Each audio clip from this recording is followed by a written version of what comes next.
Hello जय हिंद दोस्तों, कैसे हैं आप सब। उम्मीद करते हैं सब ठीक होंगे। आप सभी का स्वागत है आपके अपने यूट्यूब चैनल प्रतिभा क्लासेज पर। आज का अपना जो टॉपिक होने वाला है वो है किरचॉफ के नियम। किरचॉफ के नियम क्या हमने पीछे ओम का नियम भी पढ़ा था पिछले चैप्टर में? तो आप कहेंगे बिल्कुल पढ़ा था।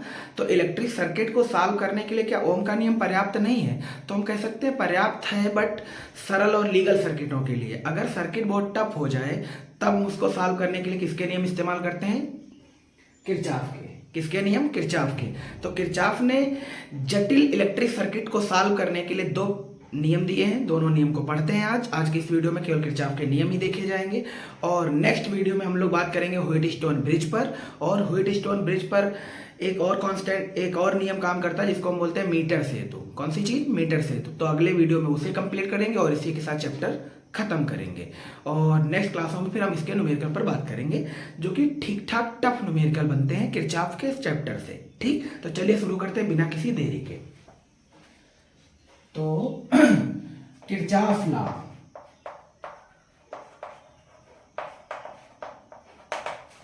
कौन सा लॉ? Kirchhoff law. कोई दिक्कत तो नहीं? ठीक, अपने को दो नियम पढ़ने हैं, मतलब किरचॉफ के दो नियम है। ठीक, हम उनको सिंपल तरीके से इधर लिख देते हैं। एक को हम बोलते हैं केसीएल और दूसरा अपना लॉ है केवीएल, है ना। फर्स्ट लॉ को बोलेंगे KCL, Kirchhoff current law. Kirchhoff current law. अगला बोलो किरचॉफ वोल्टेज लॉ। यानी एक करंट लॉ है और दूसरा वोल्टेज लॉ है। ये लॉ क्या है? लॉ होता है, मीन्स नियम। नियम होता है, उसमें हम और तुम कोई छेड़छाड़ नहीं कर सकते। मीन्स एज इट याद करना पड़ेगा जैसा साइंटिस्ट ने दे रखा है। तो ये नियम कहता क्या है कि परिपथ की किसी भी संधि पर मिलने वाली धाराओं का जो बीजगणितीय योग होता है वो शून्य होता है। मीन्स परिपथ में किसी भी संधि पर जो करंट का बीजगणितीय योग है वो 0 होता है। इस समीकरण का क्या मतलब है? इस समीकरण का मतलब आपको अच्छे से समझा देंगे, पर उसके पहले आप संधि समझ लो क्या होता है। एक्चुअल में जैसे हम ये कहें, एक तार ये है और दूसरा तार ये है, तो ये वाला पॉइंट संधि नहीं है। ठीक, बट अगर इसी में हम कह दे दो तार से ज्यादा है, 3 4 5 बहुत सारे हैं, तो इस पॉइंट का नाम रखा जाएगा संधि। क्या रखा जाएगा? संधि। कोई बुराई नहीं है, बहुत बढ़िया। तो किरचॉफ लॉ में दो लॉ पढ़ने हैं, केसीएल और केवीएल, जिसमें पहला लॉ ये है कि परिपथ की किसी भी संधि पर मिलने वाली धाराओं का बीजगणितीय योग कितना होता है? शून्य होता है, मतलब 0 होता है ना। अब संधि समझ में आ गया सभी को क्या है? अगर हम दो वायर लेंगे तो संधि का निर्माण नहीं कर सकते, यानी वायर 2 से मैक्सिमम होने चाहिए, देन किसका निर्माण हो जाएगा? संधि का। कोई दिक्कत तो नहीं? ठीक, अब इसको अप्लाई करके भी दिखा देते हैं आपको। जैसे ये मान लेते हैं कोई पॉइंट है जो एक्चुअल में संधि है। एक पॉइंट है जो एक्चुअल में संधि है। ठीक, हम इस पे कुछ वायर लाते हैं जिनसे करंट आ रही है ना। कुछ ऐसे भी निकाल लेते हैं जिनसे करंट जा रही है। क्या यहां तक सब ठीक है? चलो नामकरण कर देते हैं। इस पॉइंट का नाम जे फॉर जंक्शन। बहुत बढ़िया। इसका नाम हमने रखा I1, इसका नाम I2, इसका नाम चलो लिख देते हैं, अच्छा I3, इसका नाम I4, इसका नाम I5, है ना। तो ये रूल क्या कहता है, ध्यान से देखना। सभी धाराओं का जो बीजगणितीय योग है वो 0 है। तो जंक्शन पर जो धाराएं आएंगी, रूल में कुछ चिन्ह परिपाटी इस्तेमाल की जाएगी, उसे भी याद रखना। पॉइंट की तरफ जो धाराएं आएंगी उन्हें हम पॉजिटिव साइन के साथ लिखेंगे, और जो यहां से धाराएं निकलेंगी उन्हें निगेटिव साइन के साथ लिखेंगे। मतलब I1 plus I2 plus I3। I1 भी आ रही है, I2 भी आ रही है और I3 भी आ रही है। यहां से जो निकल रही धाराएं उन्हें लिखा जाएगा -I4 -I5। आंसर क्या लिखेंगे? 0। यानी इन सबका जो सम है वो कितना है? 0 है। और इसी चीज को तुम ऐसे लिख के आए हो ऊपर, सिग्मा i यानी बीज करंट का बीजगणितीय योग कितना होता है, 0। कोई दिक्कत तो नहीं, बहुत बढ़िया। यहाँ पढ़ने में बहुत सरल लग रहा है, टेंशन ना लो, न्यूमेरिकल लगाएंगे तो और भी मजे से आपको समझा देंगे। तो फर्स्ट लॉ क्या कहता है, परिपथ की किसी भी संधि पर मिलने वाली धाराओं का बीजगणितीय योग 0 होता है। एक और बात, क्या हम कह सकते हैं इस जंक्शन पर कोई भी आवेश संरक्षण नहीं, मीन्स कोई भी आवेश नहीं रुकेगा, इस जंक्शन पर कोई भी आवेश नहीं होगा, ठीक। यानी यहाँ की जो धाराएं आएंगी वो यहाँ के चार्ज को हटा नहीं सकती, यहाँ पर जो चार्ज है वो कांस्टेंट ही रहना है।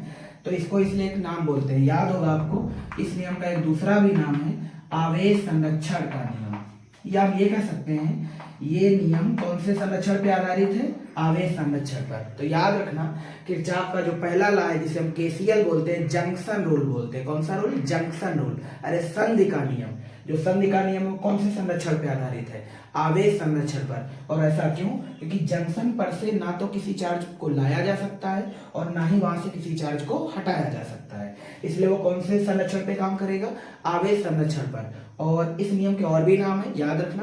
प्रथम नियम तो है ही किरचॉफ का, साथ में धारा का भी नियम है जिसको हमने केसीएल बोला हुआ है, और इसे संधि का भी नियम कहते हैं। कौन सा नियम, संधि का नियम। इसको अच्छे से याद रखिएगा, ठीक। चलो आगे बढ़ते हैं।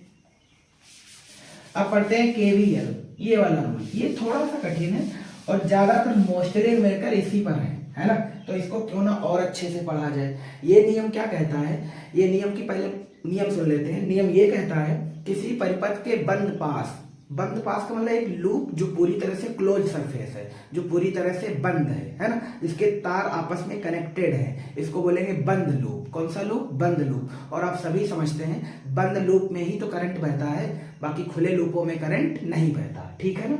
तो केवीएल रूल ये कहता है परिपथ के किसी बंद पास के विभिन्न खंडों में बहने वाली धाराओं तथा उनके संगत प्रतिरोधों का गुणनफल, उनके संगत प्रतिरोधों का गुणनफल मीन्स IR का गुणनफल, परिपथ के विभिन्न खंडों में बहने वाली धाराओं तथा उनके संगत, मतलब I के साथ जो R लिखा, जब सर्किट बनाएंगे तो और अच्छे से आ जाएगा, I तथा उनके संगत प्रतिरोधों का गुणनफल का बीजगणितीय योग, यानी IR का सिग्मा मीन्स सिग्मा IR का बीजगणितीय योग उस पास में या उन पासों में लगने वाले वैद्युत वाहक बलों, लगने वाले वैद्युत वाहक बलों के बीजगणितीय योग के बराबर होता है। वैद्युत वाहक बल को हम किस अक्षर से लिखते हैं, ई से। कैसे लिखते हैं, ई से। तो हम क्या लिखें, बोलो, सिग्मा ई। ये रूल है सेकेंड रूल, मतलब केवीएल ये वाला पॉइंट है ना। एक बार रिपीट सुन लीजिए, परिपथ के किसी बंद पास, बंद पास का मतलब है एक बंद बंद सर्किट, क्योंकि एक सर्किट में जब जटिल बनाएंगे तो हम कई बिल्डिंग बना सकते हैं, मतलब कई उसमें लूप या कई उसमें परिपथ खींच सकते हैं। तो उन परिपथों में बहने वाली धाराओं, जिसको हमने आई से लिखा है, बहने वाली धाराओं तथा उनके संगत, मतलब आई के साथ जो रेजिस्टेंस है, उनके संगत प्रतिरोधों का गुणनफल उसमें लगने वाले वैद्युत वाहक बलों के बीजगणितीय योग के बराबर होता है। ये रूल है KVL means Kirchhoff's voltage law. कोई दिक्कत तो नहीं, बहुत बढ़िया। अब इसको अप्लाई कैसे करते हैं ये चीज ध्यान से देखते हैं, आराम से एकदम मजे से, ठीक। ध्यान से नोटिस करना, इसको लिखा रहने देना, अपना याद कर लेना, ठीक। सिग्मा IR बराबर सिग्मा ई, है ना। अब क्या करें, अब एक कोई सर्किट बनाते हैं और इस नियम को अप्लाई करते हैं, ठीक। ध्यान से देखना,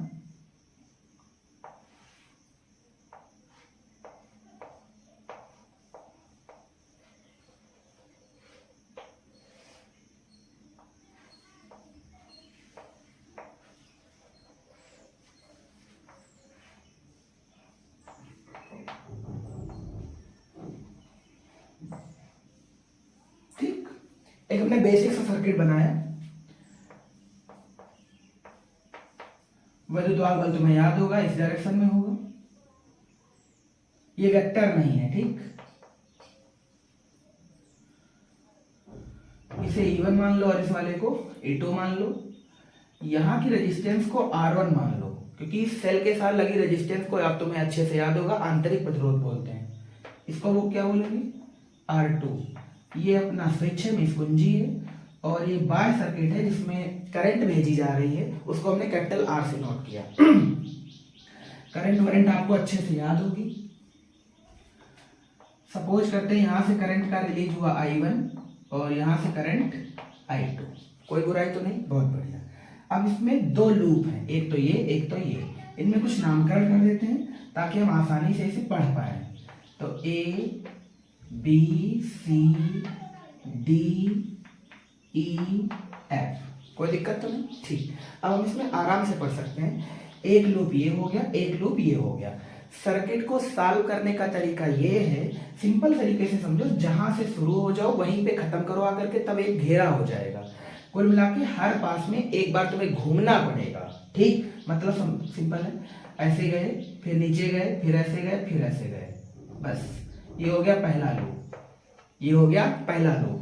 सेम यहाँ भी काम यही है, ऐसे गए नीचे गए ऐसे गए ऊपर गए, है ना, ये हो गया दूसरा लूप, ठीक। तो इन्हीं दोनों लूपों को सॉल्व कर लीजिए, आराम से किरचॉफ लॉ सीख जाओगे। कौन सा law? KVL, Kirchhoff voltage law, ठीक। चलो समझते हैं इसको ध्यान से। पहले लॉ पे लगा, मतलब पहले सर्किट को सॉल्व करते हैं। बंद पास का नाम बोलो, बंद पास का या बंद लूप का नाम है अपना ABCFA। उम्मीद करते हैं आप सभी को दिख रहा होगा।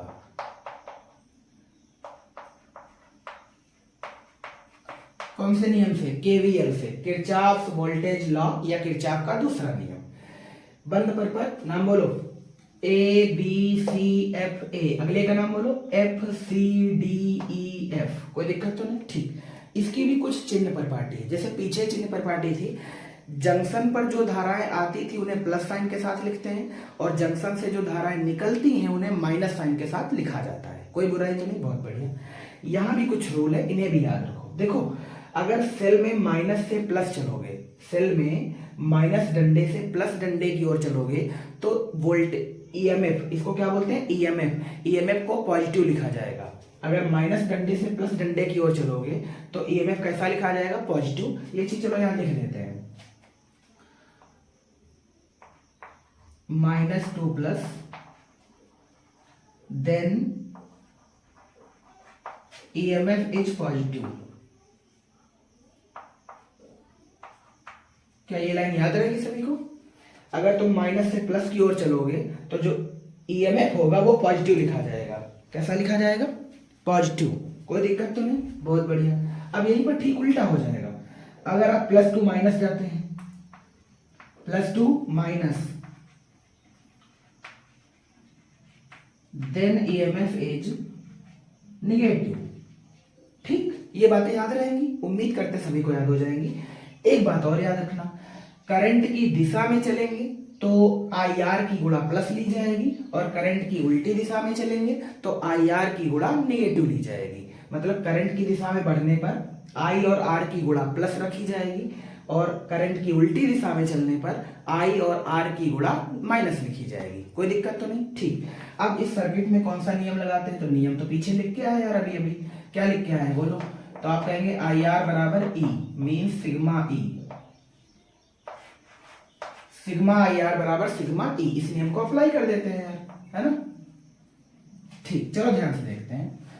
तो इस नियम को सॉल्व करते हैं कि यहाँ पर करंट कितनी है? I1, और रेजिस्टेंस कितना? R1। तो इससे कॉपी करो तो लिखेंगे I1 R1, पहले सर्किट से I1 R1,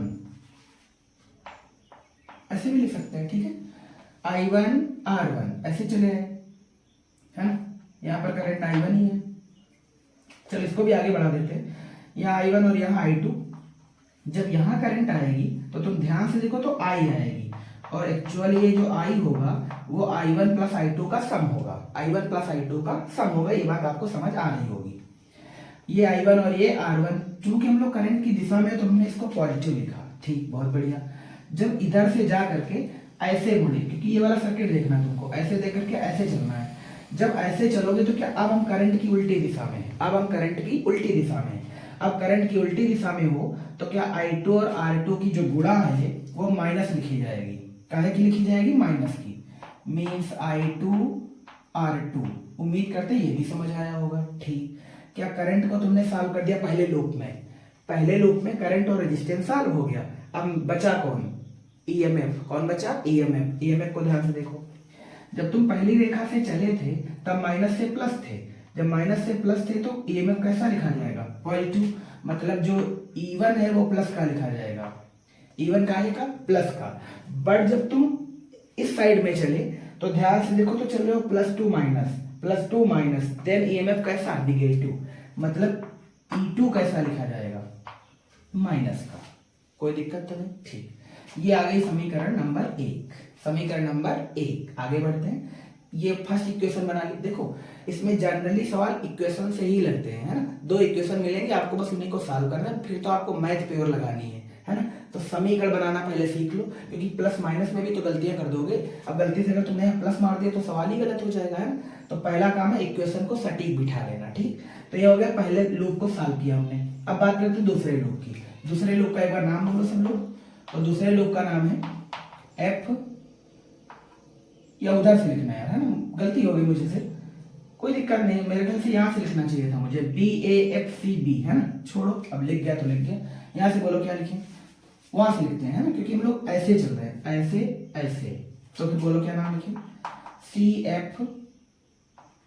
CFEDC में कौन सा रूल, KVL। कौन सा रूल, KVL बोले तो किरचॉफ वोल्टेज लॉ, ठीक। CFEDC में, है ना। अब इसके लिए लूप ये वाला है। इस वाले जब हमने परिपथ को सॉल्व किया तो इसमें वैद्युतवाहक बल 2 लगे हुए थे, पर जब इस सर्किट को हमने देखा ध्यान से तो इसमें केवल एक ही लगा है, अरे E2, बाकी ये वाला थोड़ी ना वर्किंग में आएगा, केवल ये वाला। तो ध्यान से देखो, क्या ऐसे जाना है, फिर ऐसे, फिर ऐसे, फिर ऐसे, है ना, जो कि हमने बना भी रखा है। इस चीज को आप याद भी रखना अच्छे से। यहाँ करंट बोलो I2, यहाँ रेजिस्टेंस क्या है R2। क्या इस बार करंट की दिशा में, तो आप कहेंगे बिल्कुल है। तो फिर बोलो क्या लिखें, हम लिख सकते हैं I2 R2, और क्या जब नीचे चलेंगे कि फिर से करंट की दिशा में, और इधर जाएंगे फिर से करंट की दिशा में, है ना, प्लस IR, क्योंकि हम जिसमें रेजिस्टेंस भेजी, सॉरी करंट भेजी जा रही है उसका रेजिस्टेंस कितना है, capital R। I2 R2 plus IR बराबर, बोलो क्या लिखें, क्या इसमें केवल एक ही वैद्युतवाहक बल काम कर रहा है, E2 लिखेंगे। अब इसको थोड़ा सा और एक्सप्रेस किया जा सकता है, कैसे, ध्यान से देखना। क्या हम इस फंक्शन को ये लिख सकते हैं, I2 R2 प्लस I की जगह बोलो क्या लिख सकते हैं, क्या I में 2 करंट इन्वॉल्व है। इस वाले सर्किट से तो I2 आया है, बट ये वाला भी तो करंट इसी में आया है ना। इसका मतलब क्या लिखा जाएगा, I1 प्लस I2 R बराबर बोलो क्या, E2। आप इसके अंदर गुणा भी मार सकते हैं, वो आपका काम होगा।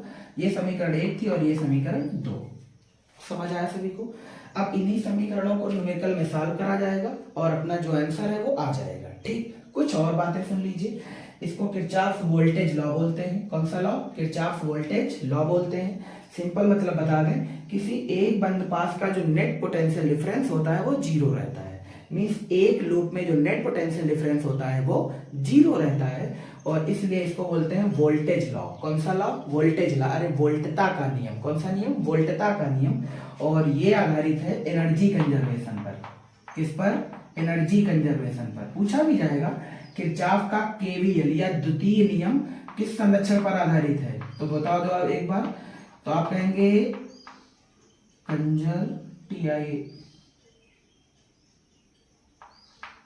कंजर्वेशन, ठीक। किस पर आधारित है, एनर्जी कंजर्वेशन। जबकि जो पहला वाला रूल था वो किस पर आधारित था, चार्ज कंजर्वेशन। समझ में आ गया ना। तो इनको अच्छे से याद में, ये भी पेपर में सवाल ऑब्जेक्टिव में बन जाता है। KCL रूल या किरचॉफ का फर्स्ट रूल किस पर आधारित है, आवेश संरक्षण पर।